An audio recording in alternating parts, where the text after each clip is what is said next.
Hello everyone. आज इस video में हम क्लास 10th मैथमेटिक्स परीक्षा बोर्ड सीरीज के चैप्टर 2 के क्वेश्चन नंबर 7 और क्वेश्चन नंबर 8 को सॉल्व करने वाले हैं। क्वेश्चन नंबर 7 है number of zeros of polynomial y equals to p x is what. यहाँ पर ये जो नंबर ऑफ जीरोस है वो पी एक्स पर y के कितने हैं। ओके, ये है तो एनसीईआरटी और एमपी बोर्ड 2021 में पूछा हुआ क्वेश्चन है। अच्छा क्वेश्चन है, देखते हैं। यहाँ पर आप देख पा रहे हैं ये एक्स एक्सिस है और ये वाई एक्सिस है, और ये जो है ये वाला ये जो एरो दिख रहा है ये ग्राफ है। ओके, तो ये जो ग्राफ है वो पैरेलल है, समानांतर है। किसके? एक्स एक्सिस के।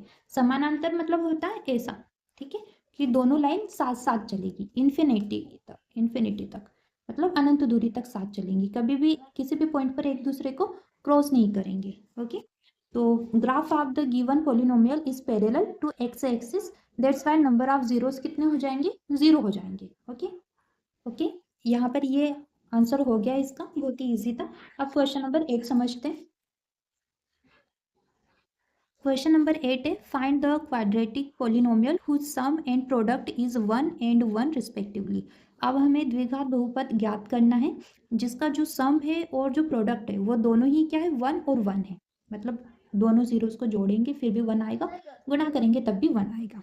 एनसीईआरटी और एमपी बोर्ड 2022 में पूछा हुआ क्वेश्चन है, सॉल्व करते हैं। इस तरीके के क्वेश्चंस पूछे जाते हैं एग्जाम में, ठीक है। और इस चैप्टर से क्वेश्चंस भी आते हैं, आप देख भी पा रहे हैं। मैं साथ में ईयर भी बताते चल रही हूँ कि पूछे गए क्वेश्चन है, इसलिए आप ध्यान से कीजिए, और बहुत इजी भी क्वेश्चन है। ओके, जो सोल्यूशन है, let alpha and beta be the zeros of the quadratic polynomial. Again हम जैसे हर क्वेश्चन में हमने माने, इसमें भी मानेंगे कि अल्फा और बीटा हम जीरोस मान रहे इस द्विघात बहुपद के, और वो क्या है? एक A X square plus B X plus C है। यहाँ पर ए बी सी जो है वो कॉन्सोनेंट्स है, मतलब स्थिरांक है, यानी कि फिक्स्ड नंबर है। Then according to the question, अब प्रश्नानुसार अल्फा प्लस बीटा की जो वैल्यू है वो क्वेश्चन में 1 दी हुई है, और अल्फा इंटू बीटा की जो वैल्यू है वो भी 1 दी हुई। कहाँ पर? क्वेश्चन में।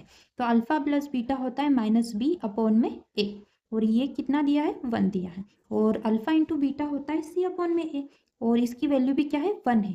तो इन दोनों के अपॉन में कुछ नहीं है तो 1 आ जाएगा, मतलब ए की वैल्यू भी 1 हो गई है, बी की वैल्यू क्या हो जाएगी? माइनस हो जाएगा। बच्चे यहाँ पर इस वाले माइनस को भूल जाते हैं, हमेशा यहीं पर ही गलती होती है, तो आपको यहाँ ध्यान रखना होता है। ओके, तो बी की वैल्यू -1 होगी और सी की वैल्यू 1 होगी। देख पा रहे हैं आप, ए की वैल्यू 1, बी की वैल्यू -1 और सी की वैल्यू 1 है। तो जो हैंस रिक्वायर्ड पोलिनोमियल होगा वो क्या होगा? X square minus x plus 1 answer. Okay, ये हो गया है, इजी था। आई होप आपको एक्सप्लेनेशन समझ में आई होगी। इन केस आपके कोई डाउट रह जाते तो आप कमेंट सेक्शन में पूछ सकते हैं। Do like and subscribe the channel. Thank you for watching.